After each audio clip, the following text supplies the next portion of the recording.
அனைவருக்கும் வணக்கம். இன்றைய தினமணி செய்தித்தாள்ல என்ன செய்திகள் இருக்கு அப்படிங்கிறத பார்ப்போம். சமீபத்தில பார்த்தீங்கன்னா, இந்த நகைக்கடன் வாங்குறதுக்கான கட்டுப்பாடுகள ஆர்பிஐ வந்து கொண்டு வந்திருந்தாங்க. சரிங்களா? வரைவு கட்டுப்பாடுகள் அப்படிங்கிறத ஒரு டிராஃப்ட் கைட்லைன்ஸ் அப்படிங்கிறத ரிலீஸ் பண்ணியிருந்தாங்க. ஸோ அதுக்கு எதிரா நிறைய மாநில அரசாங்கங்கள் வந்து இவ்வளோ ஸ்ட்ரிக்ட்டான கைட்லைன்ஸ் வந்து வேண்டாம். கொஞ்சம் தளர்த்தலாம் அப்படிங்கிறத சொல்லியிருப்பாங்க. அத ஏத்துக்கிட்டு மத்திய நிதி அமைச்சகம் பார்த்தீங்கன்னா, ஆர்பிஐக்கு ஒரு பரிந்துரை செஞ்சிருக்காங்க. என்னன்னா, உடனடியா இந்த கைட்லைன்ஸ் வந்து அமலுக்கு கொண்டு வர வேண்டாம். ஜனவரி 1, 2026லிருந்து கொண்டு வரலாம். அதிலயும் ஒரு சில தளர்வுகள குடுக்கலாம் அப்படிங்கிறத ஆர்பிஐக்கு நம்மளுடைய நிதி அமைச்சகம் வந்து பரிந்துரை செஞ்சிருக்காங்க. சரியா? இப்போ என்ன மாதிரியான கட்டுப்பாடுகள அவங்க கொண்டு வந்திருந்தாங்க அப்படிங்கிறத நம்ம இங்க குடுத்திருக்காங்க. சரியா? உதாரணத்துக்கு, இப்ப நகைய நம்ம கொண்டு போய் அடமானம் வைக்கிறோம் அப்படின்னா, அந்த நகையோட டோட்டல் வேல்யூல 75% தான் நகை கடனா குடுப்பாங்க. அது ஒரு கைட்லைன்ஸ்.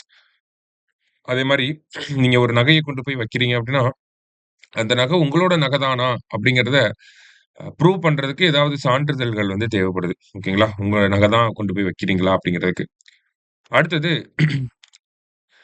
22 கேரட் நகை அப்படின்னு சொல்லுவாங்க இல்லையா? 22 அதற்கு மேல் இருக்கக்கூடிய அந்த பியூரிட்டி லெவல்ல தான் வந்து நகைக்கடன்கள் வழங்கப்படும் அப்படின்னு சொல்லியிருக்காங்க. 24 கேரட் இல்ல 22 கேரட்ல இருக்கக்கூடியதுக்கு தான் இந்த நகைக்கடன் வழங்கப்படும். மேக்ஸிமமா ஒரு நபர் பார்த்தீங்கன்னா, 1 கிலோ நகைகள வந்து அ அடகு வச்சு அதுக்கேத்த மாதிரி நகைக்கடன்கள வாங்கிக்க முடியும். அதே மாரி புதிய விதிமுறைகளின் படி பார்க்கிறப்ப, வெள்ளி பொருட்களுக்குமே நகைக்கடன் வழங்கலாம் அப்படிங்கிறது ஆர்பிஐ கைட்லைன்ஸ்ல வந்து குடுத்திருக்காங்க. சரியா?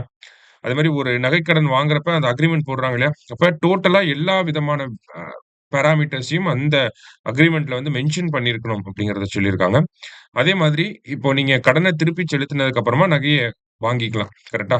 ஸோ அந்த மாதிரி நீங்க கடன திருப்பி செலுத்தினதுக்கு அப்புறமா 7 வேலை நாட்களுக்குள்ள அந்த நிறுவனம் உங்களுக்கு அந்த நகைய திருப்பி குடுக்கணும். இன்கேஸ் 7 நாட்களுக்குள்ள குடுக்க முடியல அப்படிங்கிற பட்சத்தில என்ன ஆகுது அப்படின்னு பார்த்தீங்கன்னா, ஒவ்வொரு நாள் 7வது நாள தாண்டி போறப்ப ஒவ்வொரு நாளைக்கும் ரூ. 5,000 அந்த நிறுவனம் வாடிக்கையாளர்களுக்கு குடுக்கணும். அப்படிங்கிறது இது எல்லாமே பேசிக்கா இருந்த கைட்லைன்ஸ் சரிங்களா?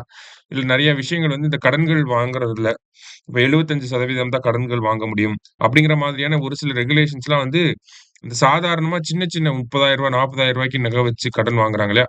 அவங்களுக்கெல்லாம் அது ரொம்ப பாதிப்பை ஏற்படுத்துது அப்படின்னு சொல்லி நம்ம முதலமைச்சர் உட்பட எல்லாருமே வந்து எதிர்ப்பு தெரிவிச்சிருந்தாங்க. அதனால இப்ப வந்து மாத்தப் போறாங்க. சரியா? அடுத்தது பொருளாதார வளர்ச்சி 6.5% குறைவு அப்படின்னு சொல்லி குடுத்திருக்காங்க.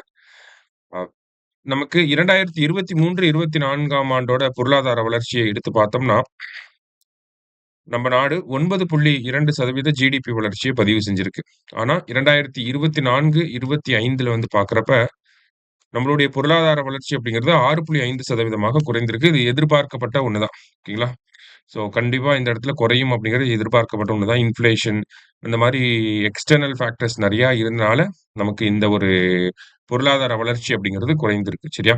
இத யார் வெளியிட்டிருக்காங்க அப்படின்னா, நேஷனல் ஸ்டாட்டிஸ்டிக்கல் ஆஃபிஸ் என்எஸ்ஓ அப்படிங்கிற இவங்க தான் இந்த ஜிடிபி டேட்டாவெல்லாம் வெளியிடுவாங்க. தேசிய புள்ளியியல் அலுவலகம். அவங்க தான் இத வெளியிடுவாங்க.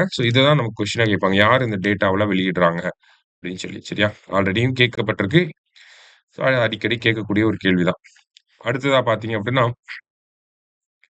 நமக்கு இன்றைய திருக்குறள். திருக்குறள்ல என்ன சொல்லியிருக்காங்கன்னா, "உள்ளவது எல்லாம் உயர் உள்ளல் மற்றது தள்ளினும் தள்ளாமை நீர்த்து. எண்ணுவதெல்லாம் உயர்வைப் பற்றியே எண்ண வேண்டும்.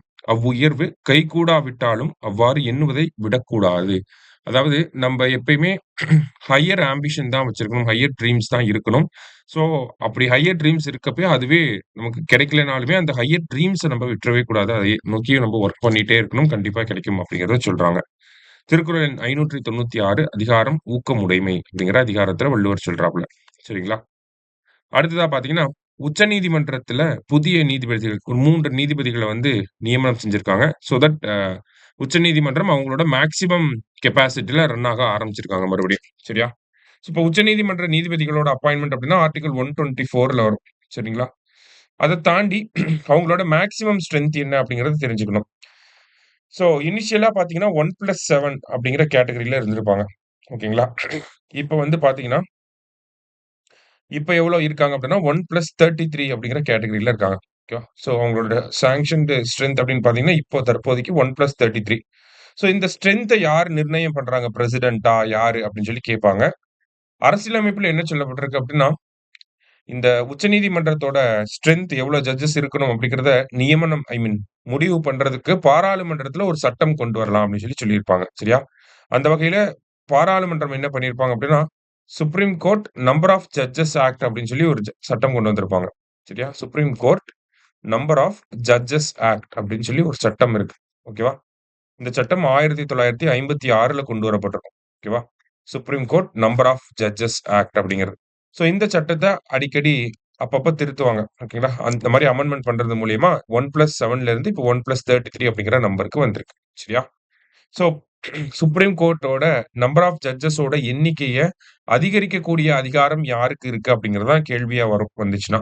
அப்படி வந்துச்சுன்னா யாரு பண்ண முடியும்? பாராளுமன்றம் தான் பண்ண முடியும். பாராளுமன்றம் எப்படி பண்ணலாம்?